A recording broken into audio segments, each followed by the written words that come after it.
What I'm going to do now is ask people who have listened to Alan and Peter and Alison if you've got any questions or comments that you wish to make. And then I think one of the features of this conference is I've been to many over my life, but here, everybody's still here who was here at 10 o'clock.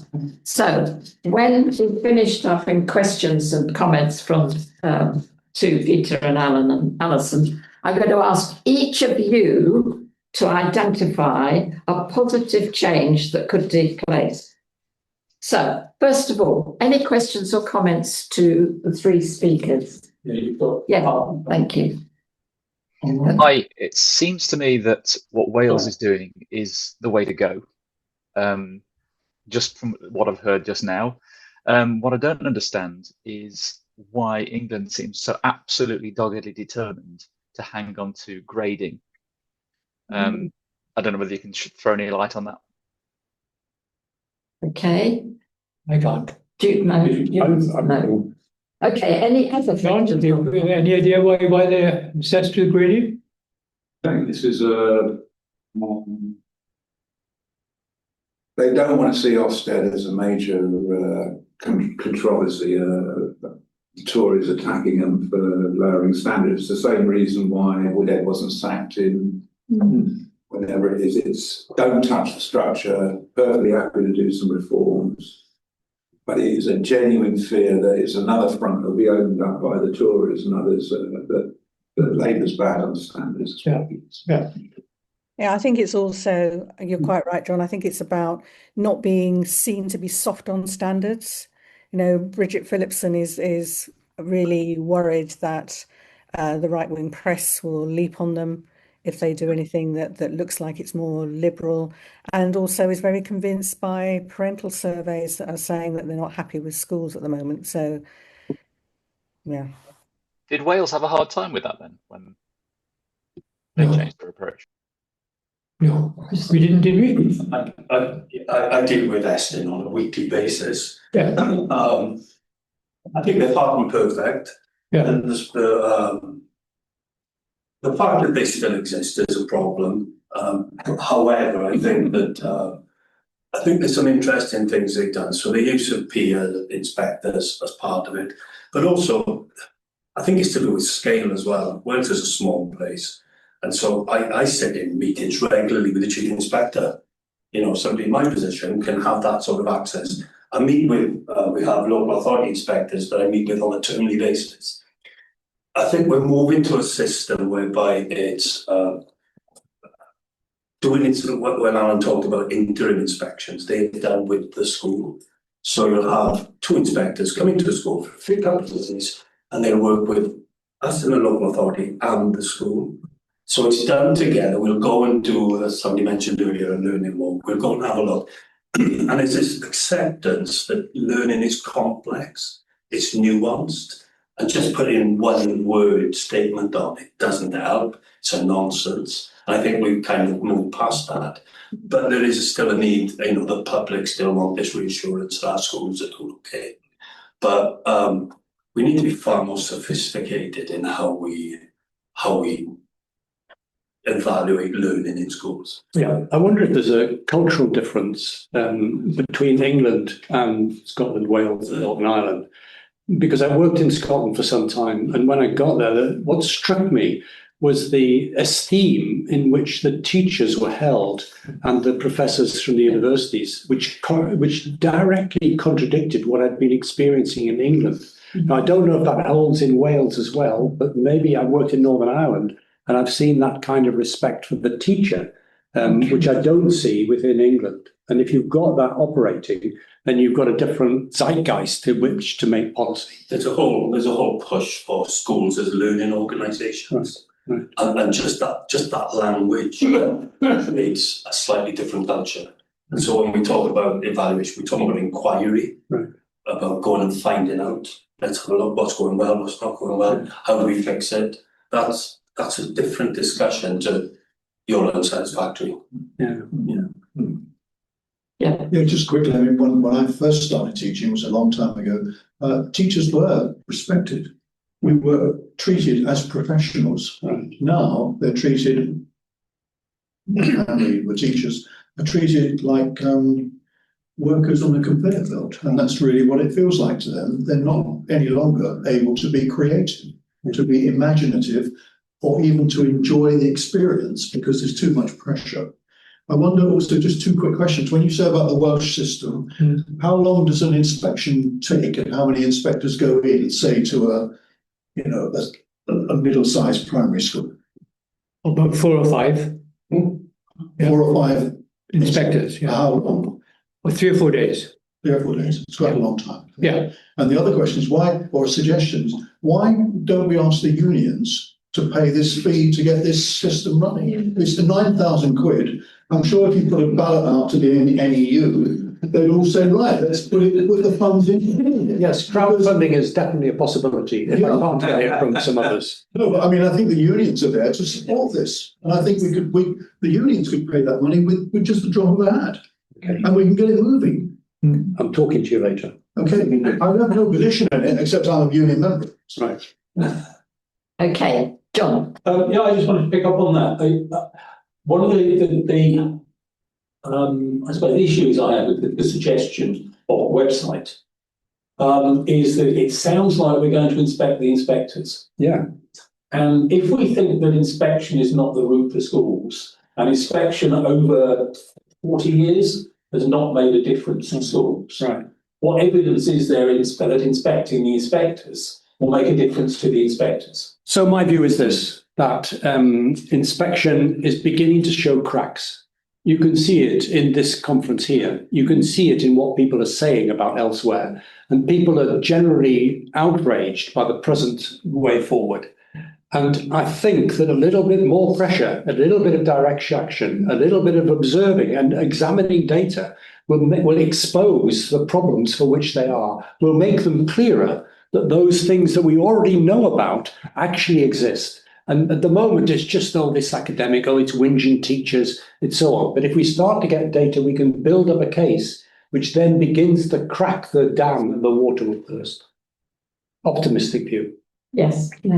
As far as England goes, I don't think we've mentioned public schools and boarding schools and the effect people who've been there, who are very emotionally literate, making these decisions.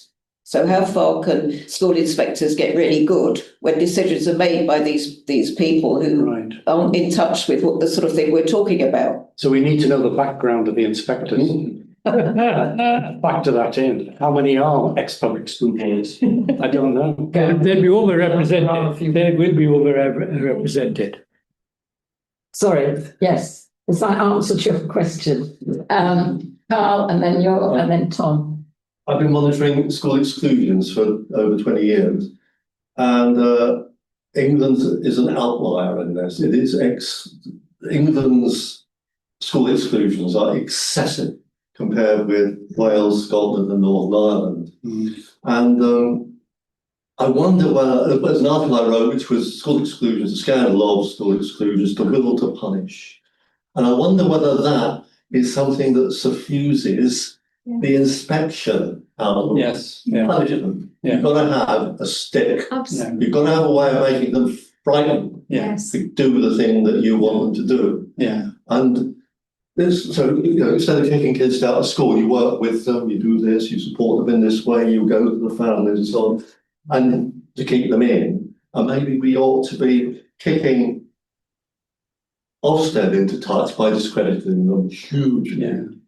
But encouraging the emergence of something else which could be strong and insightful, but its role is, I like the idea of an inspector going in, right, with your special measures or whatever, and it's then left with that inspector to be helping the school to get out of that speedily. Yeah, it's the punishment thing. I think we're good at punishment. Yeah, we've done it in the colonies for years. Like we had an empire. I think you've got something really strong there. I think that there's a refusal to trust in the system.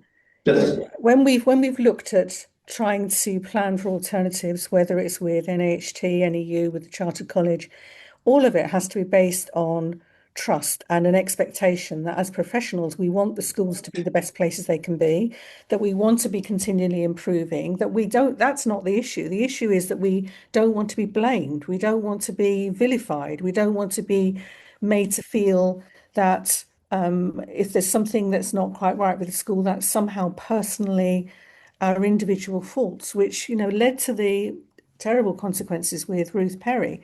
So I think you're right. I think it's almost as if trusting people is seen as a sort of left-wing, fluffy, nice to have, but it's not really something you can do. And actually, I think the opposite is the case. When you've got a school where you trust your students or you trust your teachers, amazing things happen. Exactly. Michael. I was only going to come back comment on the issue about private schools that was just raised. Currently, the present cabinet is the first one in our history, I believe, which has no alumni of private schools on it. They've all been to state schools. However, I don't know what the case is for the civil servants at the Department of Education. I suspect that an awful lot of what is going to come out of this government will in fact be the product of the Department for Education's thinking. And they have been a notoriously inefficient and incompetent department for donkey's years, regularly failing to get their accounts in on time and so on. So I don't know. I think that it has a point in general that the country is run by people, a very large proportion of whom have been to a very narrow section of our school system. And it hasn't really benefited us much over the last 100 years. No, and other countries don't have that division. No, they don't. Exactly so. And when you look at a country that completely transformed its education system, which was Finland, which decided, presumably because its electoral system thinks ahead more than 4 years, decided sometime in the 1970s that the education system had to be changed. One of the things they did was not allow private schools to charge more than was spent on state schools. That's a clever idea. Yes. In fact, I think they've reached the point where the state funds the private schools to exactly the same level. And so now the only private schools in Finland are ones that cater for people who've got particular interests in particular, like Steiner schools and things like that. There isn't a massively powerful clique of private schools, which, I don't know if anyone's read Born to Rule, which was produced by, I forgot his name, I'm getting old, which showed that over the last 100 years, I think the most startling figure was, if you've been to Eton and you failed your A-levels, you were blackballed from a gentleman's club, you never made it into any kind of university and so on and so on, you would still end up in a top professional job. Yeah. Tom. Talk about evidence for the school improvement being collaborative. The London Challenge in 2003 did a great job in improving London schools, which were seen as some of the most underperforming in the country. They were. And now they're still overperforming. There's a whole load of reasons I can guess at that. And some of that is sort of second, third generation immigrant populations with a massive push towards education getting out of poverty. But there is evidence there of collaboration causing great impact on education in a positive way. And it seems to have been forgotten, really, that section of history of school improvement. I think the truth is that it takes decades to change a school system. Yeah. If you look at those PISA results that I was putting up, if you know the PISA results for a school in 1 year, you would probably know it from 6 years earlier. They hardly shift.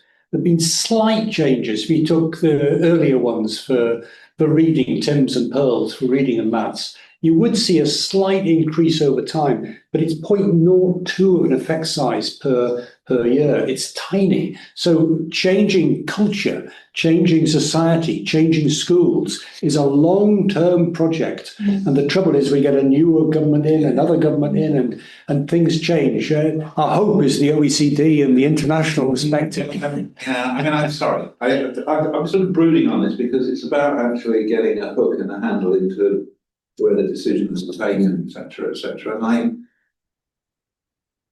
I mentioned the Teaching and Learning International survey out this Tuesday, I think it is.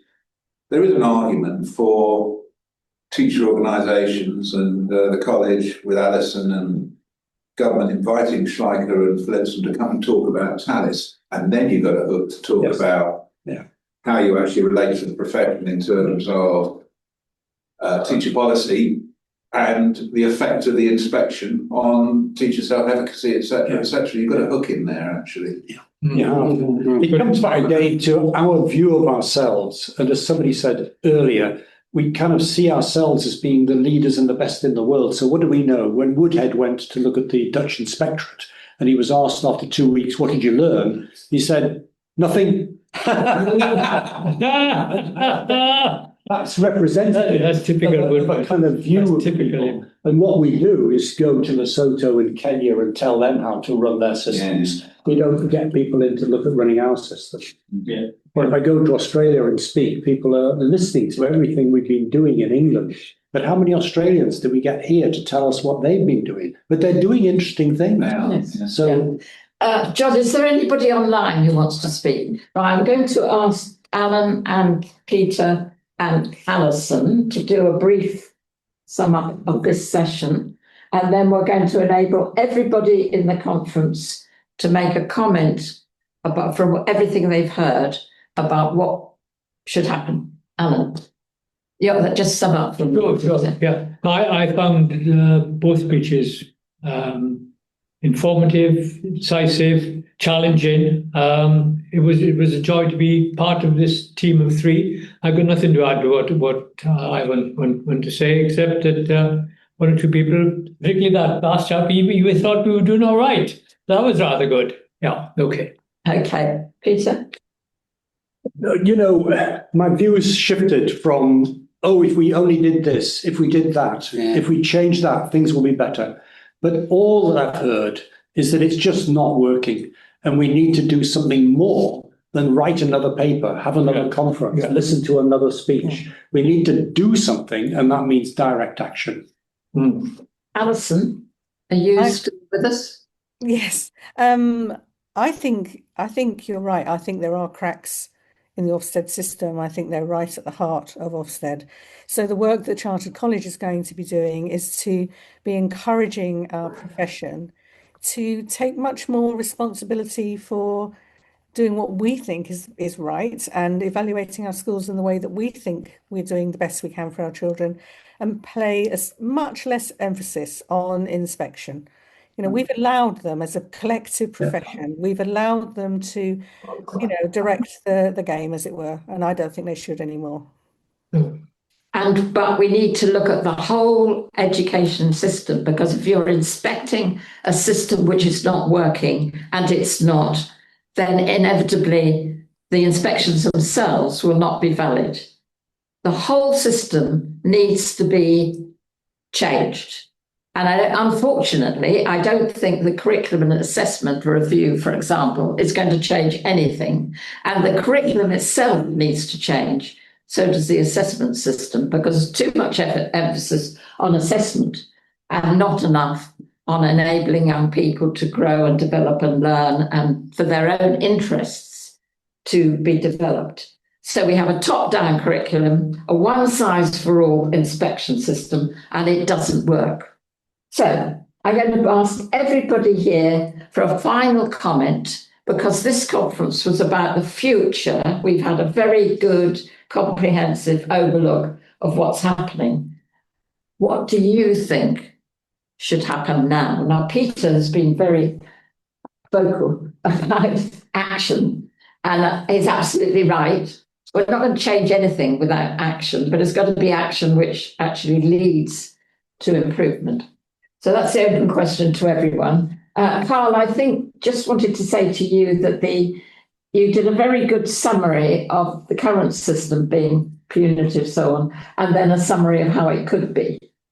Now it should be, really. Yes. Do you want to refer to that, or whatever you want to say about the future of inspection and of schools? Right. Coming into the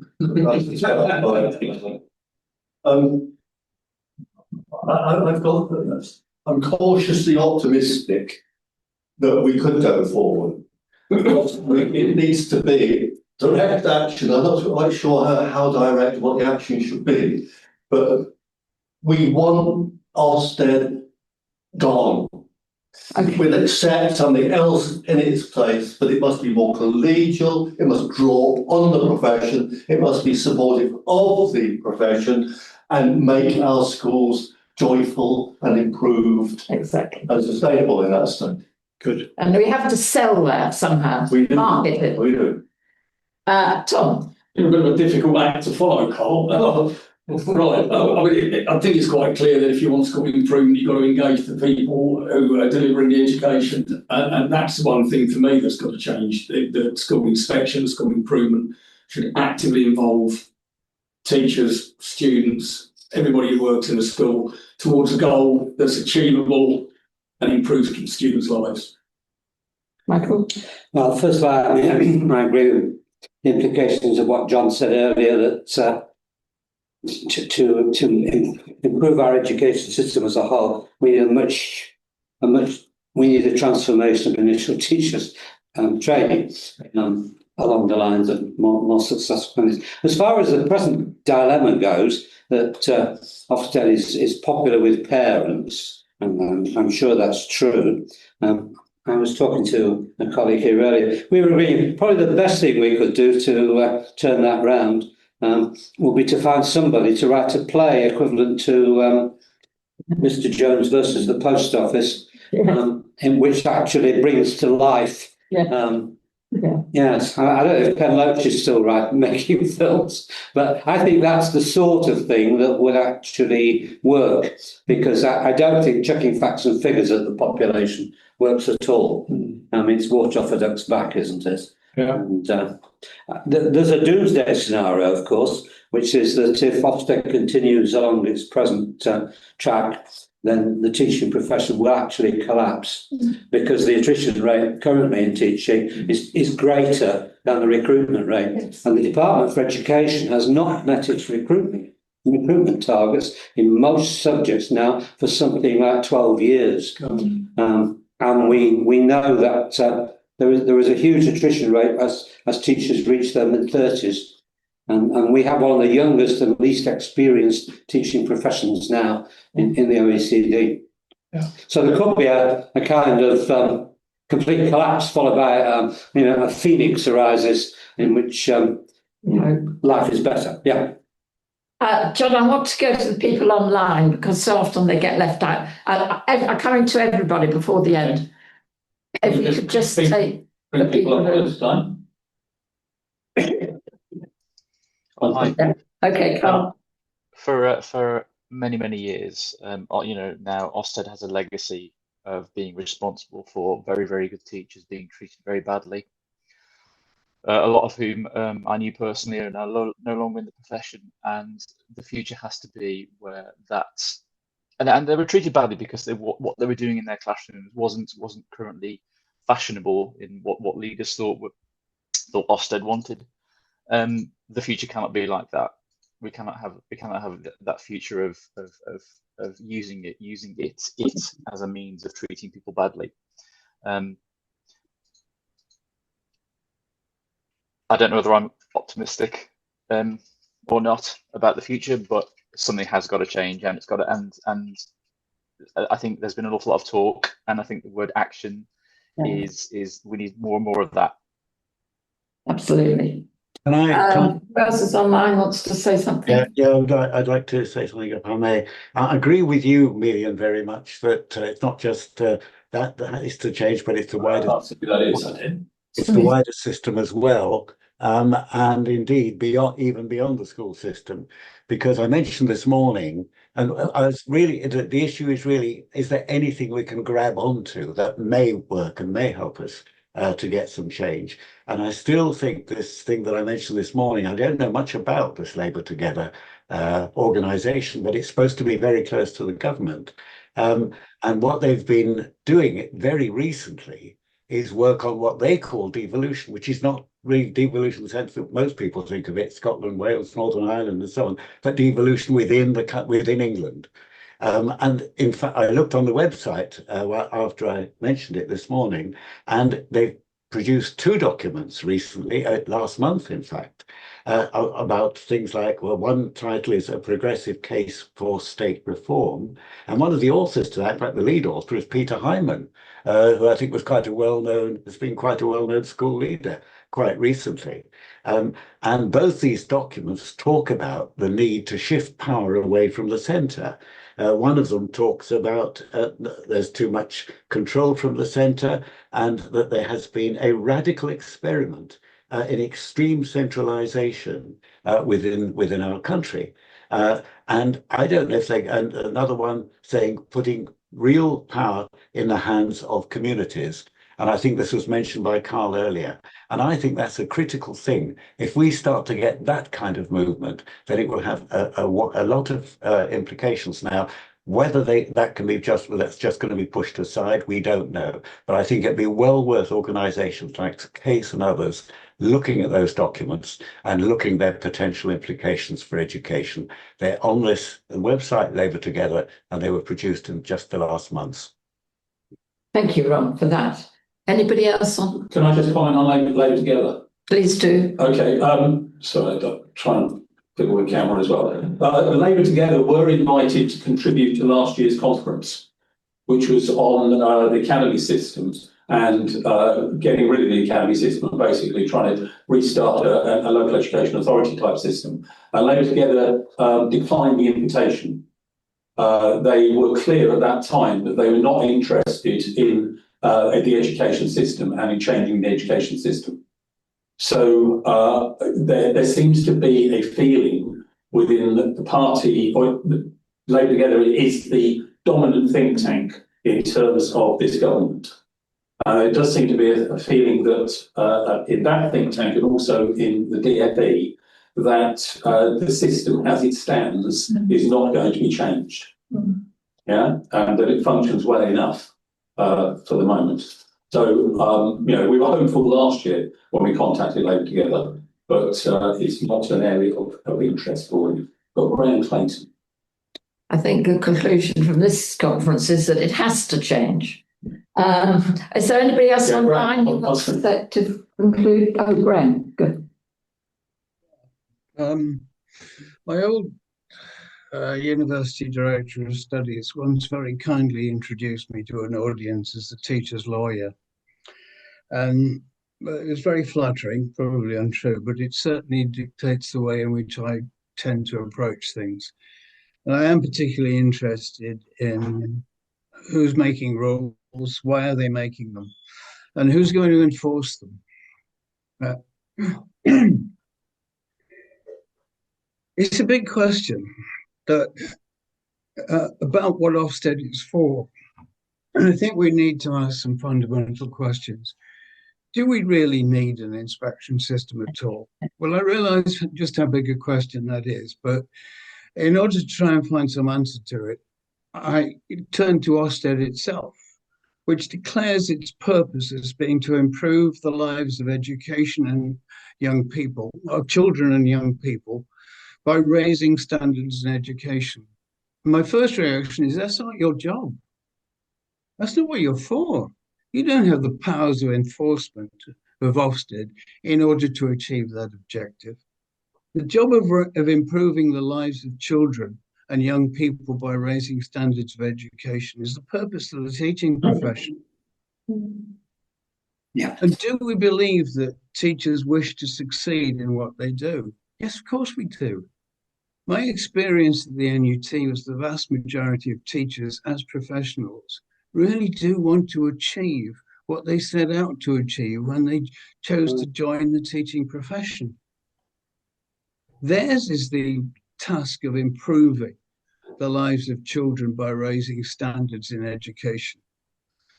The role of Ofsted surely should be to support and assist the teaching profession in raising the standards of education for children and young people.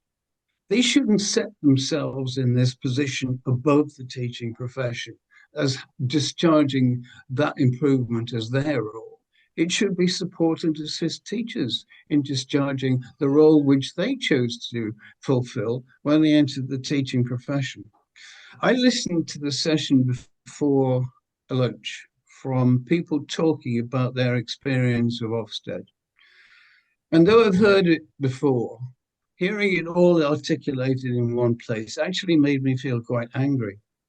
Angry because in being somebody whose work was to try and assist teachers who were encountering difficulties and dealing with many cases like that, what I was hearing articulated in one place altogether in that session could be very summed up by saying, you're being bullied, massively bullied. And this is totally unacceptable. This is beyond acceptable. This is a no-go area. And that really has to stop. That has to be brought to an end. And things have to be fundamentally changed. And one of the first steps I would be suggesting is that we must restore some kind of process in which teachers are employed directly by public authorities, staffed by education professionals.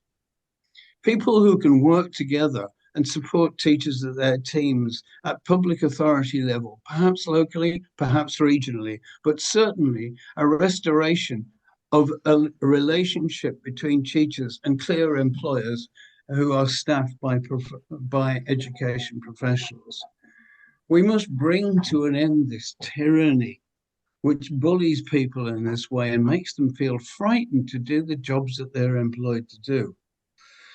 And I do think to achieve that as a group and as a lobby group, we've really got to offer the people in general, parents, people in the wider communities, people who depend upon the education service.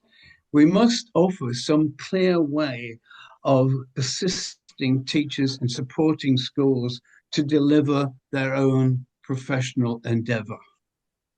And be able to offer that and speak to it clearly in order to establish the fact that the role of Ofsted is not one to bully, is not one to cause people to complain, is not one other than to report to the national government and to governments in particular on the state of our schools and get them out of this situation where they dominate the education system and dominate the professionalism of teachers. Thank you, Graham, very much. Is there anybody else online? Is Alison still here? Nobody else online? Alison's still here, yes. I don't know about Alison. Sorry? I just want to say hurrah to what Graham's just said. Yeah, you made a friend. Do you want to go back to the room? Okay, so that's everybody online. So we're going to come back here now. Sorry, I'm not sure my name. Go ahead. Yeah, it's been really interesting listening. I mean, obviously I don't work in England, but what happens in England matters to us because it has a huge influence. However, I think it might be useful to think of, if I dare say so, what we mean by curriculum. So there's a very definite definition in of what it is, and it's everything a learner experiences in pursuit of the purposes.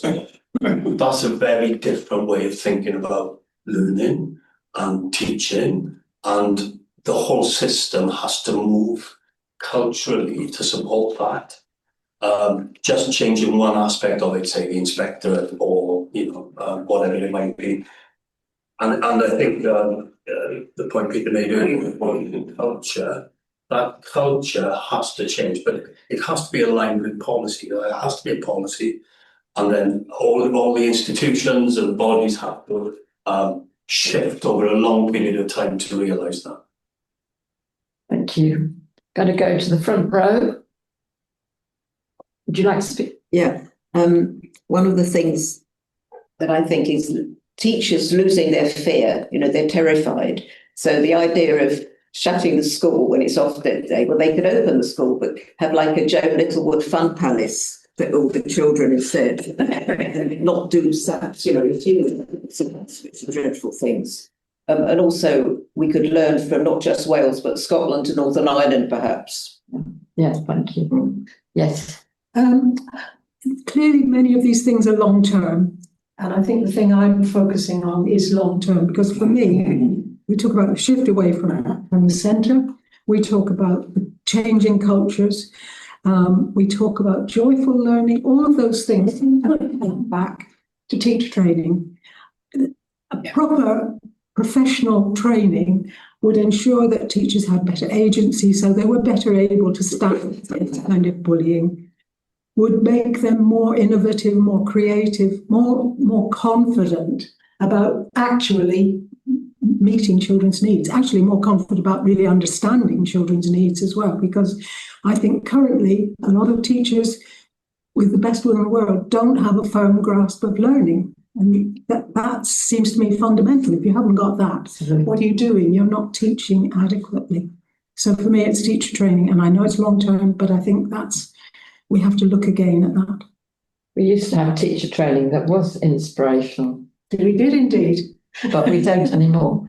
Do you want to add anything? Yes, so it's whatever actions can enable parents to understand how Ofsted model actually undermines teaching and learning, and any potential for school improvement is the opposite of what it says on the tin, as is commonly understood by the public, but by that I mean parents.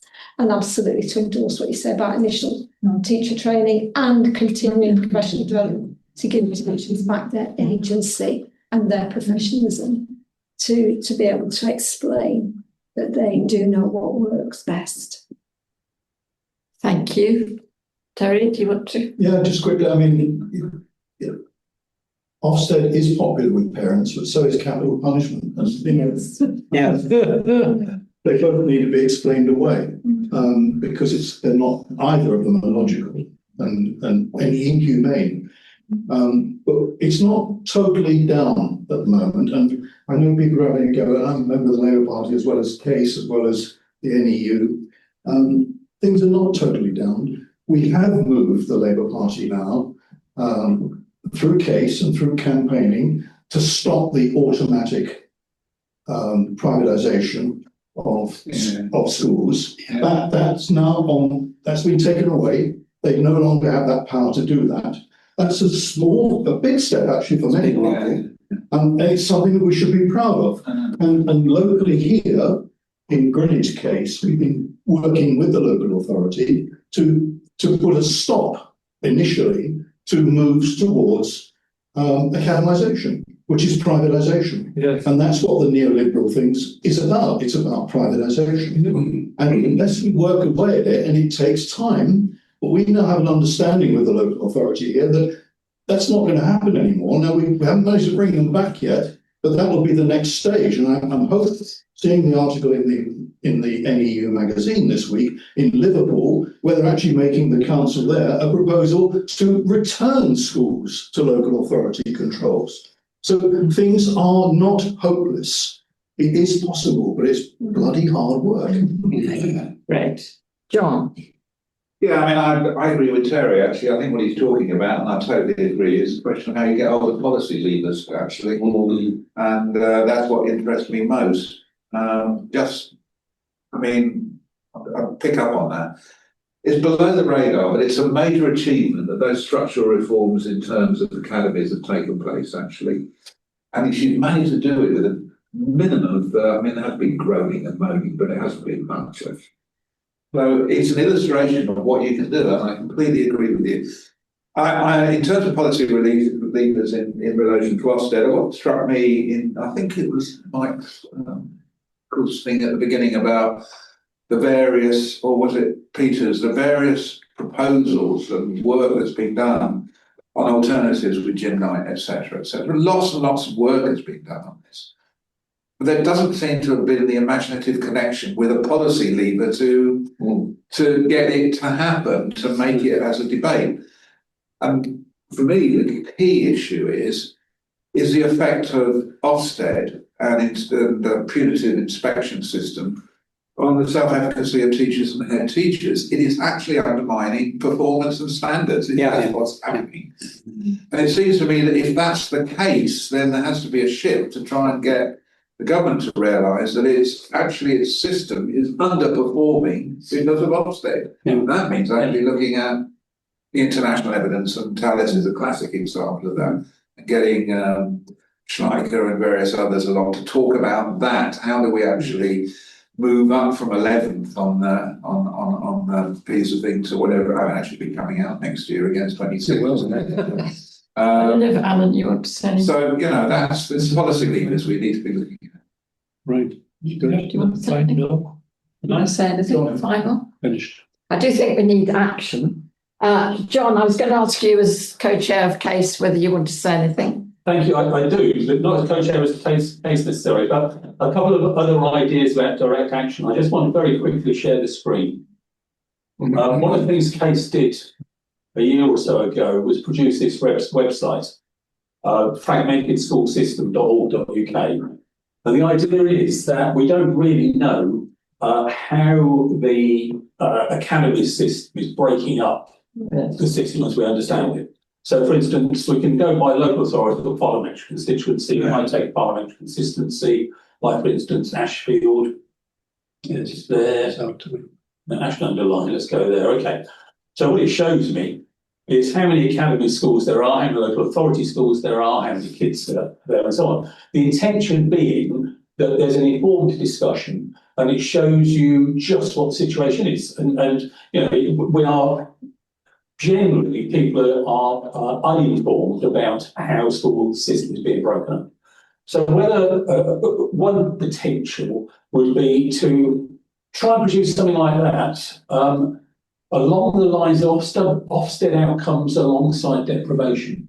So the kind of the figures that Carl showed us this morning, which I thought was shocking. Yeah. You know, we can take DFE data, we can take Ofsted outcomes, and we can take deprivation, and we should be able to do something that shows how the system is biased.